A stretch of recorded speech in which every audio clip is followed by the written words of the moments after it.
Kabut pagi perlahan turun menyelimuti perbukitan di selatan Bandung.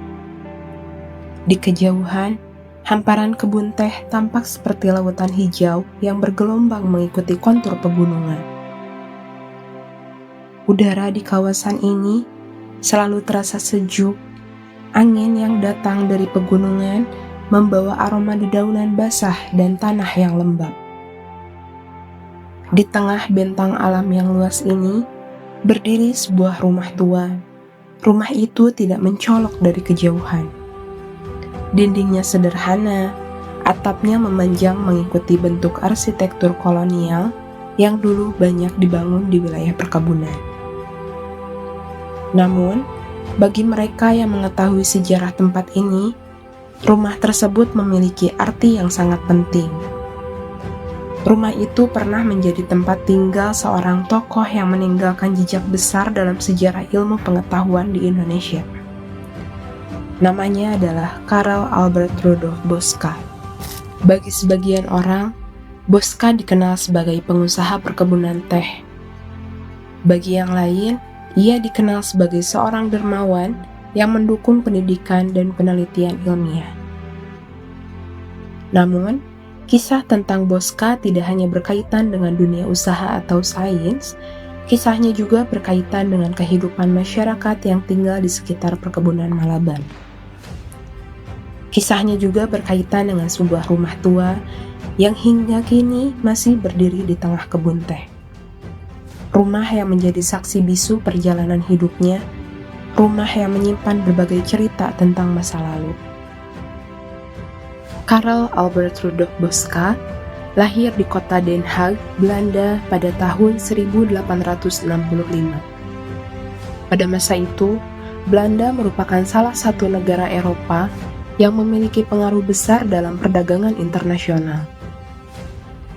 Banyak keluarga Belanda yang memiliki hubungan erat dengan kegiatan ekonomi di wilayah kolonial. Hal ini juga berlaku bagi keluarga Boska. Sejak usia muda, Boska telah terbiasa dengan lingkungan yang dekat dengan dunia perdagangan dan industri. Pendidikan yang ia terima juga membentuk dirinya menjadi pribadi yang tertarik pada berbagai bidang, mulai dari ekonomi hingga ilmu pengetahuan. Namun, perjalanan hidup Boska tidak hanya akan berlangsung di Eropa.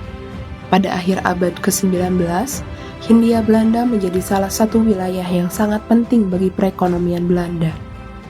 Berbagai komoditas seperti kopi, teh, dan gula diproduksi dalam jumlah besar untuk dipasarkan ke berbagai negara di dunia.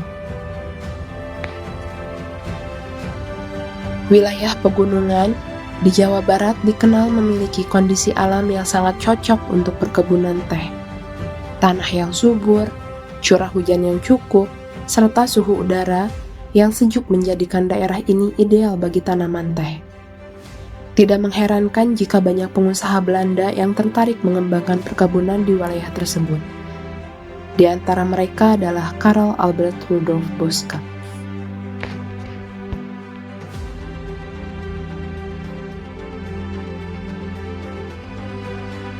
Kawasan Malabar terletak di wilayah pegunungan selatan Bandung. Daerah ini memiliki ketinggian yang cukup ideal untuk perkebunan teh.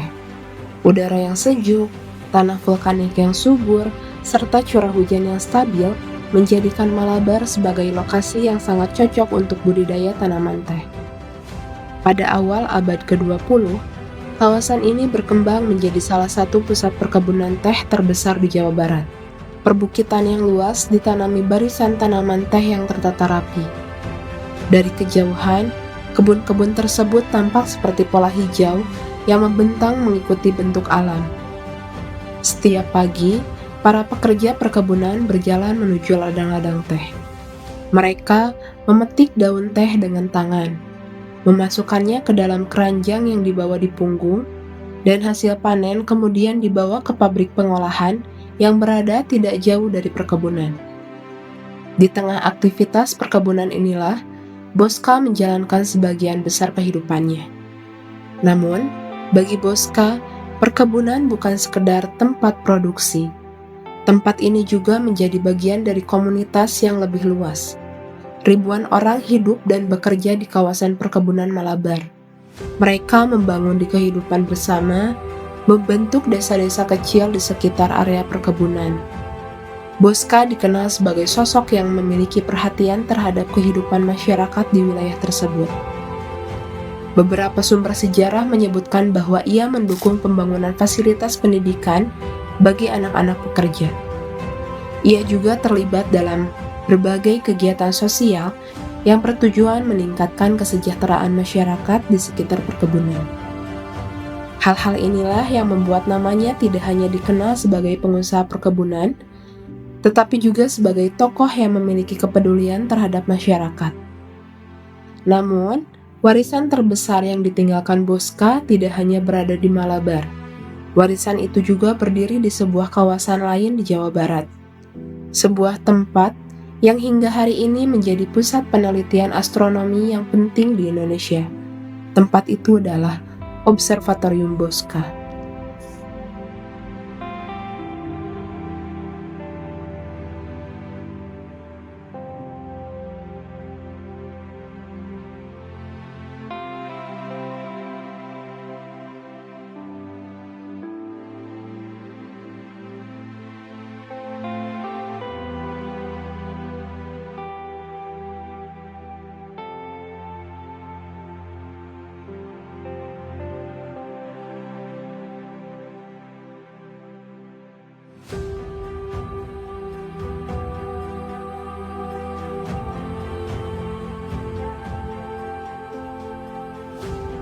Namun, di balik kontribusinya dalam dunia ilmu pengetahuan, kehidupan Bosca sehari-hari tetap berpusat di Malabar.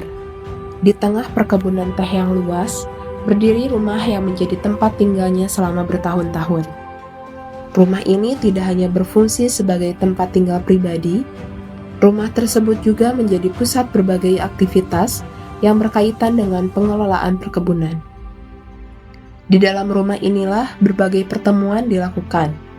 Di dalam rumah inilah Bosca menerima tamu-tamu yang datang dari berbagai tempat. Dan di rumah inilah berbagai peninggalan dari masa lalu masih dapat ditemukan hingga hari ini.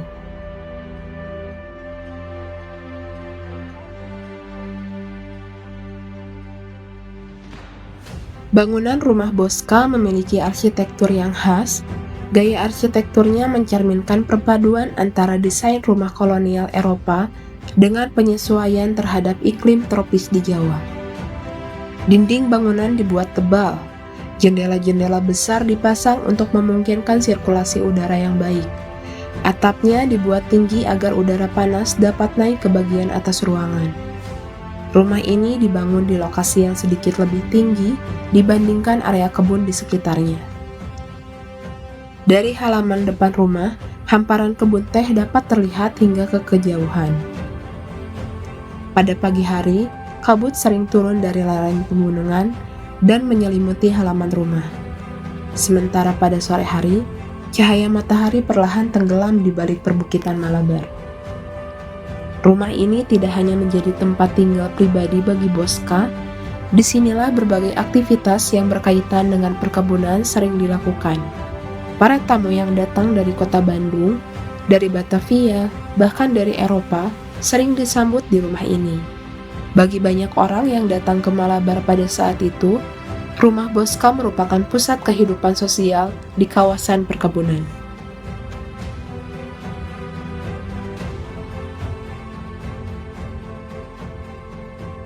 Salah satu bagian yang paling mencolok dari rumah Bosca adalah teras depannya. Teras ini cukup luas dan memanjang di bagian depan bangunan. Tiang-tiang penyangga yang besar berdiri berjajar menopang atap yang menjorok keluar. Desain ini tidak hanya memberikan perlindungan dari hujan tropis, tetapi juga menciptakan ruang teduh yang nyaman. Di teras inilah Bosca sering duduk menikmati pemandangan kebun teh. Beberapa kursi kayu besar dahulu ditempatkan di area ini. Kursi-kursi tersebut biasanya digunakan untuk menerima tamu atau sekadar berbincang santai di sore hari. Dari teras depan, suara aktivitas perkebunan dapat terdengar dengan jelas. Kadang, terdengar langkah para pekerja yang berjalan menuju ladang. Kadang terdengar suara keranjang bambu yang saling bersentuhan ketika para pemetik teh membawa hasil panen mereka. Bagi Bosca, teras ini mungkin menjadi tempat yang tepat untuk mengamati kehidupan di sekelilingnya.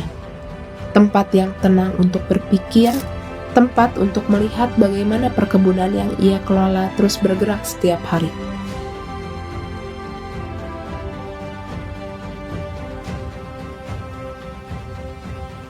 Memasuki bagian dalam rumah, salah satu ruangan utama yang langsung terlihat adalah ruang tamu. Ruangan ini cukup luas dan dahulu menjadi tempat utama untuk menerima tamu. Pada masa kejayaan perkebunan Malabar, tidak sedikit tamu yang penting datang ke rumah Bosca.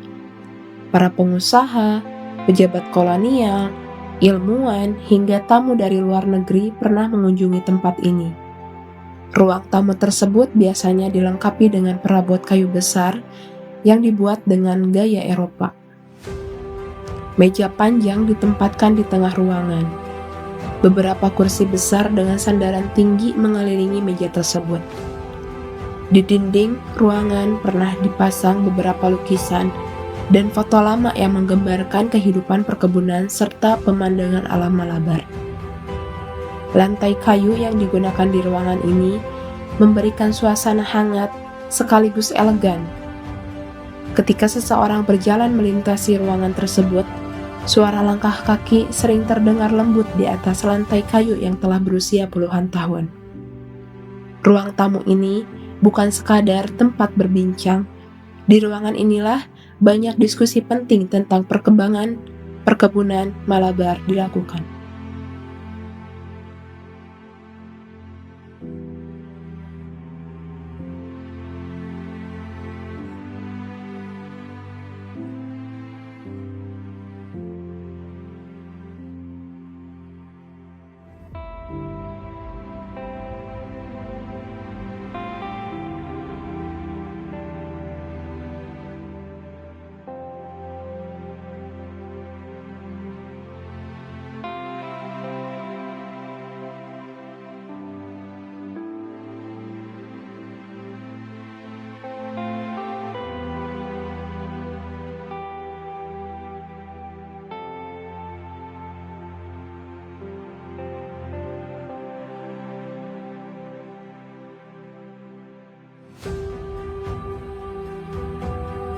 Bagian lain dari rumah yang memiliki peran penting adalah ruang makan. Ruang ini biasanya digunakan untuk menjamu tamu maupun makan bersama keluarga atau rekan kerja. Di tengah ruangan terdapat meja makan panjang yang mampu menampung banyak orang. Pada masa lalu, makan malam sering menjadi kesempatan untuk berbincang santai setelah aktivitas perkebunan selesai. Lampu gantung yang dipasang di atas meja makan memberikan pencahayaan hangat pada malam hari. Di ruangan ini, berbagai percakapan berlangsung, percakapan tentang perkebunan, tentang perjalanan, tentang perkembangan dunia di luar Malabar. Bagi para tamu yang datang dari jauh, makan malam di rumah Bosca menjadi pengalaman yang berkesan. Karena di tengah perkebunan teh yang luas, mereka menemukan sebuah rumah yang menjadi pusat kehidupan sosial di wilayah tersebut.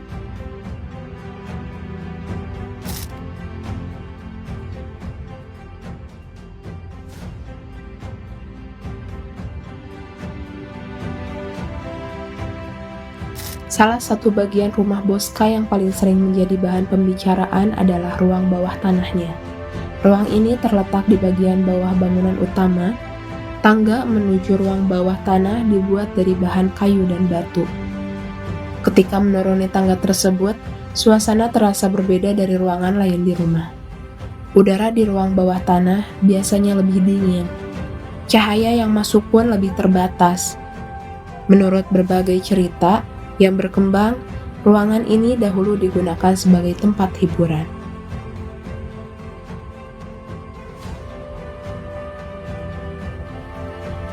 Seiring berjalannya waktu, kehidupan di perkebunan Malabar terus berjalan seperti biasa. Setiap pagi, para pekerja memetik daun teh di lereng-lereng bukit. pabrik pengolahan teh tetap beroperasi, dan aktivitas perkebunan tetap menjadi pusat kehidupan di kawasan tersebut. Di tengah rutinitas itu, usia Karl Albert Rudolf Boska semakin bertambah. Namun, hingga masa tuanya, ia tetap tinggal di Malabar. Rumah yang berdiri di tengah perkebunan teh tetap menjadi tempat tinggalnya. Dari sana, ia menyaksikan perubahan zaman yang perlahan terjadi. Perkebunan yang dahulu dibangun dari awal kini telah berkembang menjadi salah satu pusat produksi teh yang penting. Masyarakat yang tinggal di sekitar perkebunan juga telah membentuk kehidupan mereka sendiri. Desa-desa kecil muncul di sekitar wilayah perkebunan. Generasi baru mulai tumbuh dan bekerja di ladang-ladang teh yang sama seperti generasi sebelumnya. Boska sendiri dikenal menjalani kehidupannya dengan sederhana. Ia tidak dikenal sebagai sosok yang gemar menonjolkan diri. Sebaliknya, ia lebih sering menghabiskan waktunya dengan kegiatan yang tenang. Kadang, ia berjalan di sekitar perkebunan. Kadang, ia duduk di teras rumahnya sambil memandang hamparan kebun teh yang membentang hingga ke kaki gunung. Bagi banyak orang yang mengenalnya, Malabar bukan sekedar tempat bekerja bagi Boska. Tempat ini telah menjadi bagian dari hidupnya.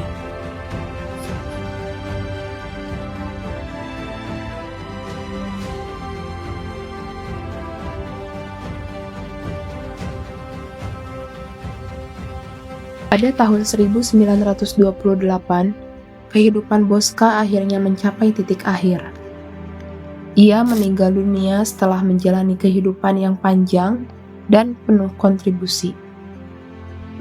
Kabar wafatnya menyebar ke berbagai wilayah di Hindia Belanda. Bagi kalangan ilmuwan dan akademisi, kepergian Boska berarti kehilangan seorang tokoh yang telah memberikan dukungan besar bagi perkembangan ilmu pengetahuan. Bagi masyarakat Malabar, kepergian Boska berarti kehilangan seseorang yang selama bertahun-tahun menjadi bagian dari kehidupan mereka. Namun sebelum wafat, Boska telah menyampaikan sebuah keinginan yang sederhana namun sangat bermakna. Ia ingin dimakamkan di Malabar, di tempat yang selama puluhan tahun menjadi rumahnya. Di tengah perkebunan teh yang setiap hari ia lihat dari jendela rumahnya. Keinginan itu kemudian dipenuhi. Di tengah hamparan kebun teh Malabar, terdapat sebuah makam yang berbeda dari makam-makam lainnya. Makam itu berada di sebuah tempat yang relatif tenang, tidak jauh dari area perkebunan. Di sanalah Karl Albert Rudolf Boska dimakamkan. Bagi orang yang pertama kali mengunjungi makam tersebut, suasana yang dirasakan biasanya adalah ketenangan. Tidak ada keramaian seperti di kompleks pemakaman kota. Beberapa orang yang datang ke tempat tersebut biasanya berhenti sejenak. Mereka membaca tulisan di batu nisan dan mencoba membayangkan kehidupan seseorang yang pernah tinggal dan bekerja di tempat ini lebih dari 1 abad yang lalu. Lebih dari 1 abad telah berlalu sejak masa ketika Karl Albert Rudolf Boska hidup dan bekerja di Malabar. Namun, jejak yang ia tinggalkan masih tetap ada di tengah kabut pagi yang turun di lereng-lereng kebun teh Malabar. Di rumah tua yang masih berdiri di tengah perkebunan, di makam yang sunyi di antara perbukitan, dan di kubah observatorium yang masih membuka jendelanya setiap malam untuk mengamati langit. Sejarah seringkali tersimpan dalam bangunan, dalam tempat, dan dalam cerita yang diwariskan dari generasi ke generasi. Kisah Boska adalah salah satu dari cerita tersebut. Kisah Boska adalah salah satu dari cerita tersebut. Sebuah kisah tentang seseorang yang datang dari tempat yang jauh, namun akhirnya memilih untuk menjadi bagian dari tanah Malabar. Dan di antara hamparan kebun teh yang luas itu, kisahnya masih terus hidup hingga hari ini.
mengalami saya serangan.